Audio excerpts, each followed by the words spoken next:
నమస్తే, నేను మీ Gopi. Welcome back to our channel. So ప్రస్తుతం మనం చూసుకోవచ్చు, ఢిల్లీలో ఇప్పుడు సంచలన తీర్పు అయితే వెలువడింది సుప్రీంకోర్టు నుంచి.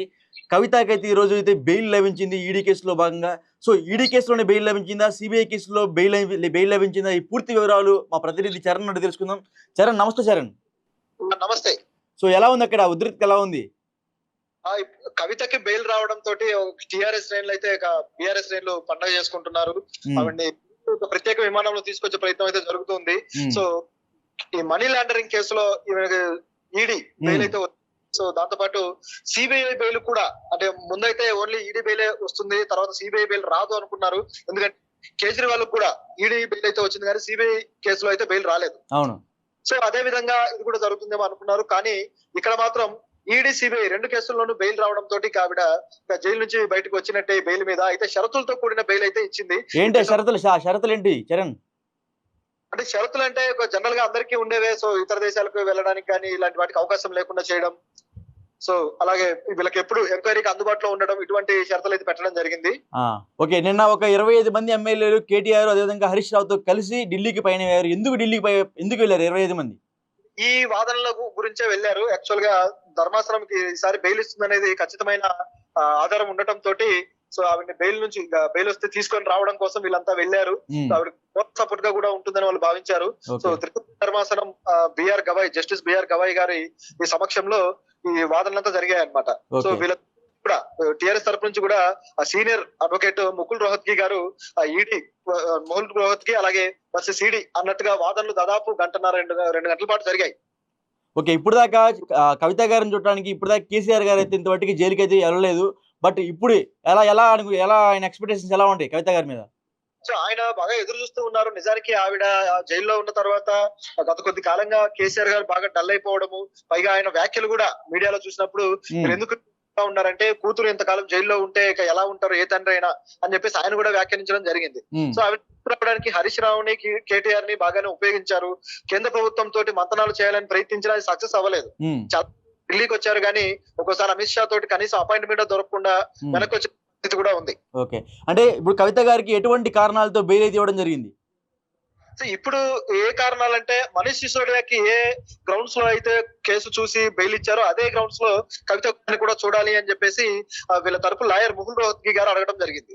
సో మనీష్ సిసోడియాకి ఆల్రెడీ ఈ కేసులో బెయిల్ వచ్చేసింది, మనకు తెలిసిందే. సో అదే విధంగా ఈవిడ కూడా బెయిల్ ఇవ్వాలనేది వాదన. సో వచ్చింది. ఓకే, ఇప్పుడు ఢిల్లీలో పరిస్థితి ఎలా ఉంది? బీఆర్ఎస్ శ్రేణులు ఆల్రెడీ ఢిల్లీకి చేరుకున్నారా? ఆల్రెడీ చేరుకున్నారు. ఆ వాదనల దగ్గర కూడా వీళ్ళు ఉన్నారు. తర్వాత ఇప్పుడు ఆవిడ రిసీవ్ చేసుకుంటున్నారు బయటకు వచ్చిన తర్వాత. సో ఆవిడ కోసం ప్రత్యేక విమానం ఒకటి ఏర్పాటు చేశారట. సో ఆ విమానంలో ఆవిడ్ని తిరిగి హైదరాబాద్ తీసుకురానున్నారు. ఇప్పుడు ఆమె ఆరోగ్య పరిస్థితి ఎలా ఉంది చరణ్? ప్రస్తుతానికి అయితే ఆవిడ బాగానే ఉన్నారు. అదే గత కొద్ది రోజులుగా కూడా ఒక 2 సార్లు అయితే ఆవిడ ఆరోగ్యం పూర్తిగా క్షీణించి కాస్త బీపీ డౌన్ అయ్యి ఇవన్నీ రావడం వల్ల ఆవిడ హాస్పిటల్లో జాయిన్ అవ్వడం జరిగింది. ఆ ట్రీట్మెంట్ తర్వాత మళ్ళీ తిహార్ జైలుకి తరలించడం, ఇట్లా 2 సార్లు జరిగింది. అయితే ఈ గ్రౌండ్స్ లో అది కూడా కొంతవరకు కన్సిడర్ చేశారు జడ్జెస్. అయితే ముఖ్యంగా ఈ జ్యుడిషియల్ కస్టడీలో ఉన్న వాళ్ళ మీద ఈ తరహా కఠినమైన బెయిల్ లేకుండా ఇలాంటి నిబంధనలతో పెట్టడం సరైంది కాదు అని చెప్పేసి ధర్మాసనం కూడా అభిప్రాయపడింది. ఓకే, 5 సార్లు అయితే బెయిల్ అయితే డైలీ అంటే మారుస్తా వచ్చారు. బట్ ఈ రోజు రావడానికి కారణం ఏంటి? ఈ రోజు రావడానికి కారణం ఏంటంటే, ముఖ్యంగా గత కొద్ది కాలంగా సుప్రీంకోర్టు ఈ జ్యుడిషియల్ కస్టడీలో ఉన్న వాళ్ళ మీద ఒక విధమైన సాఫ్ట్ కార్నర్ చూపిస్తూ వచ్చిందనమాట. సో వీళ్ళ కోసం కొత్తగా చట్టం చేయాలన్న ప్రతిపాదన కూడా సుప్రీంకోర్టు దగ్గర నడిచింది. సో గత వారమే సుప్రీంకోర్టు ధర్మాసనం వ్యాఖ్యానించింది. సో ఇటువంటి వాళ్ళని జైళ్లలో ఉంచి మగ్గబెట్టడం సరైంది కాదు అని కేజ్రీవాల్ బెయిల్ పెట్టుకున్నప్పుడు కూడా ఇదే వ్యాఖ్యానం చేశారు వాళ్ళు. ఎందుకంటే బెయిల్ ఆయనకు రాలేదు కదా. సో దీంట్లో ఎంతకాలం వీళ్ళని ఇట్లా మగ్గ పెడతారు అని చెప్పేసి వ్యాఖ్యానించారు. దాన్ని తీసుకొని ఇప్పుడు కవితకైతే బెయిల్ ఇచ్చారు. ఓకే, ఈడీ కేసులో ఓన్లీ బెయిల్ వచ్చింది అంటున్నారు, ఇంకా సిబిఐ కేసులో ఇంకా ఆమెకి బెయిల్ రాలేదు అంటున్నారు. దాని మీద మీ స్పందన ఏంటి? సిబిఐ కేసులో కూడా బెయిల్ వచ్చింది, 2 కేసుల్లోనే బెయిల్ వచ్చింది. కాబట్టి ఆవిడ హైదరాబాద్ వస్తున్నారు. ఒకవేళ సిబిఐ కేసులో బెయిల్ రాకపోతే మళ్ళీ వెళ్లాల్సిన పరిస్థితి ఉంటుంది. బెయిల్ వచ్చింది. ఓకే, ఓవరాల్ గా అక్కడ పరిస్థితి ఎలా ఉందంటారు? సో ఇప్పుడైతే మంచి కోలాహలంగా ఉంది. బీఆర్ఎస్ శ్రేణులకు కూడా ఒక కొత్తగా ఊపిరి వచ్చినట్టు అయింది అనమాట. ఎందుకంటే కేసీఆర్ గారు కూడా ఆరోగ్యం ఈ మధ్య కాలంలో ఆయనకు తుంటి ఎముక ట్రీట్మెంట్ జరగడము, తర్వాత ఆయన కోలుకోవడం. సో ఇప్పుడు ఆవిడ రావడం తోటే వాళ్ళకి తిరిగి జవసత్వాలు వచ్చి పోరాడే అవకాశం ఉంది. ఎందుకంటే వీళ్ళు లోక్సభలో కూడా కేసీఆర్ ఎప్పుడైతే కవిత గారు అరెస్ట్ అయ్యారో ఆ లోక్సభ సంబంధించిన కాన్స్టిట్యున్సీలో కూడా దాని ప్రభావం పడి మొత్తంగా ఓడిపోయారు. దాదాపు 10 సీట్లు అన్ని కోల్పోయారు. సో చివరికి వీళ్ళకు పార్లమెంట్ లో ప్రాతినిధ్యం లేకుండా పోయింది అనమాట. సో ఇది ఒక బ్యాడ్ ఇమేజ్ గా ఉంది కాబట్టి ఇప్పుడు ఆవిడ ఎప్పుడైతే బెయిల్ నుంచి బయటకు వస్తున్నారో సో ఆవిడ తప్పు చేయలేదు అని నిరూపించడానికి ఇది ఒక అవకాశం. నిజానికి ఇప్పుడు సిబిఐ ఈడీ దాఖలు చేసిన 50,000 పేజీల ఛార్జ్ షీట్ లో కూడా ఒక తరలించినట్టుగా వాళ్ళు నిరూపించలేకపోయారు. సో దాంతో కోర్టు ఇదే విషయాన్ని ప్రశ్నించింది. అందువల్లే ఆవిడకి బెయిల్ రావడం అనేది సులభమైంది. సో దాంతో వీళ్ళు తమ తప్పు లేదు అని చూపించుకోవడానికి బీఆర్ఎస్ కి ఇది ఒక మంచి అవకాశం. ఓకే, ప్రత్యర్థి పార్టీలు ఏం ఆరోపిస్తున్నారంటే 25 మంది ఎమ్మెల్యేలు అందరూ కలిసి ఒకేసారి గుంపుగా వెళ్ళారంటే బీజేపీతో ఏదో మంతనాలు జరిపారు, అందుకని ఈరోజు బెయిల్ వచ్చిందని చెప్తున్నారు. దాని మీద మీ స్పందన ఏంటి? యాక్చువల్ గా ఇది కోర్టులో బెయిల్ బీజేపీ వాళ్ళు ఇవ్వరు కదా, కోర్టు కదా ఇచ్చేది. అది కోర్టుకు సంబంధించిన వ్యవహారం. మనీష్ సిసోడియాకి ఆల్రెడీ బెయిల్ వచ్చింది కాబట్టి ఇదే గ్రౌండ్స్ లో చూసే అవకాశం ఉంది కాబట్టి ఆలోచించాల్సిన అవసరం అయితే దీనిలో కనపడలేదు. ఓకే, ఒకవేళ నిజంగానే వేరే జరిగేటట్లు ఉండుంటే ఈ రోజే ప్రకటించే అవకాశం కూడా లేకపోలేదు.